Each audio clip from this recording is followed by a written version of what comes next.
Which Smart Water Shutoff size is right for your home? To find out, you'll need to know the size of your home's main water line. Here's how to locate it. Your main water line, or supply line, can be inside or outside your home, in your basement, or in a crawl space. It is identifiable by the presence of the manual shutoff valve and may have a pressure-reducing valve or a hose bib nearby.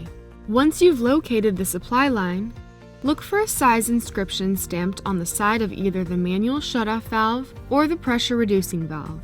For most homes, plumbing will be between 3/4 and 1.5 inches. If you cannot find the size inscription, you'll need to do the following.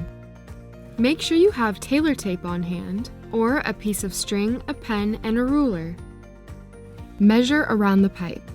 If you're using a string, make sure to mark or pinch the measurement to compare to your ruler.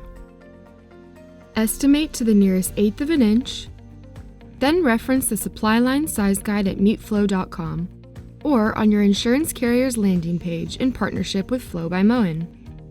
Here, you'll see which circumference correlates with which size shutoff. If you have any additional questions, email support@meetflow.com or call 844-MEET-FLOW.